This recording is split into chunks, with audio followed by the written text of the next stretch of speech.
talk to me about finding the script. Yeah. What attracted you to the story and this character in particular?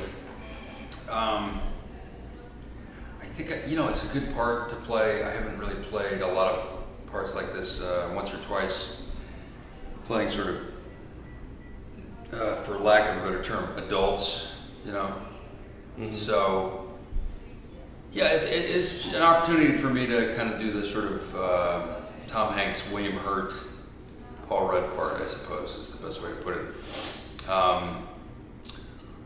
In fact, Paul was supposed to do this part and then he had to drop out, but it was a good opportunity for me to just play sort of a straighter kind of guy. It's a lot of fun, Mm-hmm. Play like a smart guy. Someone who's a bit more in control of their own mind. Yeah. I did Frost Nixon, I did that was a different kind of guy, but this guy's much more, he's much more in control, more calm. Mm-hmm. And it comes with age too, playing parts like that. As you get older, you have a different temperament, and you can put that into your work and stuff, Mm-hmm. So this was pretty easy for me to do. It wasn't like, and the words were so great. The words were supplied me with Mm-hmm. everything I needed. It's such a great script. Mm-hmm. So I just had to memorize the lines, show up, put on a suit.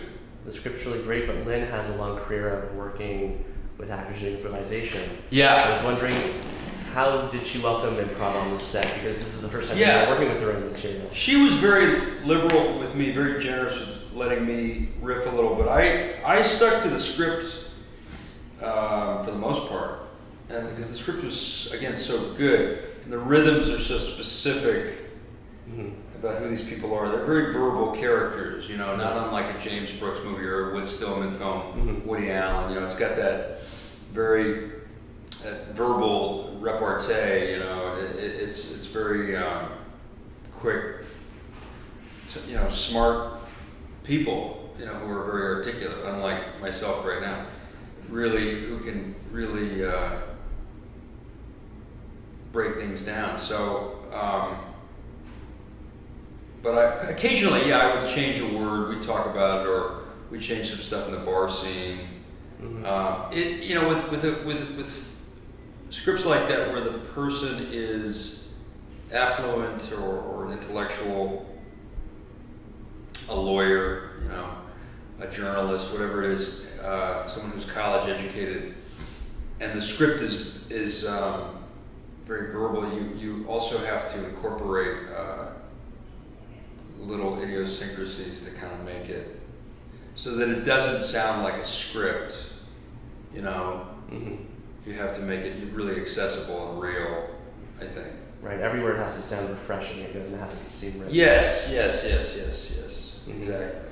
And It's a difficult task to play a smart person, so to speak. Mm-hmm.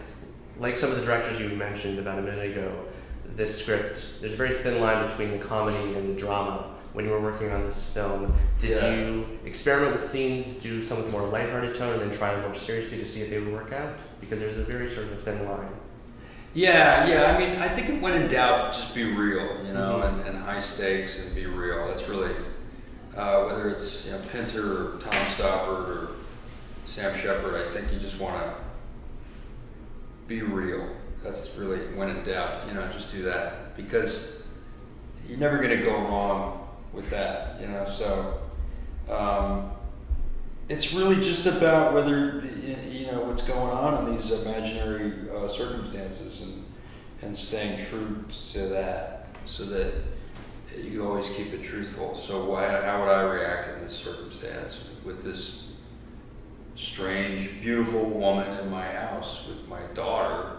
Mm-hmm. And you're gonna go, how would I react to that if I was a lawyer?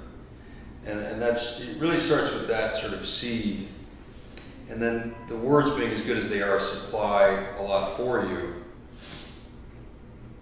And that's all you really need to do, is just keep it real, I think.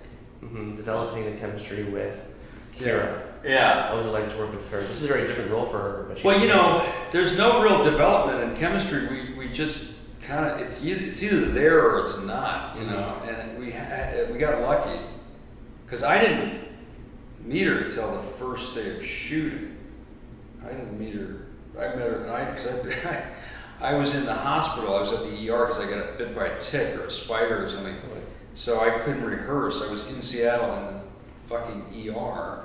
So I got out and went straight to set. So I put on my clothes and makeup, hair, blah, blah, blah. And then sort of met Kira and then jumped right into it. So it was a bit nerve-wracking way to start a film. And I was a fan of hers, you know. So we had a pretty, we didn't have a complicated scene to do the first day, but I was not, you know, fully mended from being in the hospital, so I was a little shaky, you know. So it was an interesting way to start a film. But she was lovely, and Chloe was so nice, and and then I realized, you know, Chloe. I think there was a moment in the backyard, me and Chloe and Kira were talking about. Chloe was telling us about vines, you know, the Vine videos, you know. Yeah. Trying to explain what vines were to me.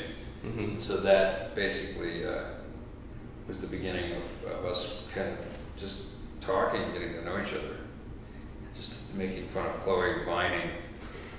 So that was it, you know. Kids these days. Kids, you know. So right immediately it set up the generation gap between me, Chloe, Kira, and it's almost like 3 generations of actors there. So yeah.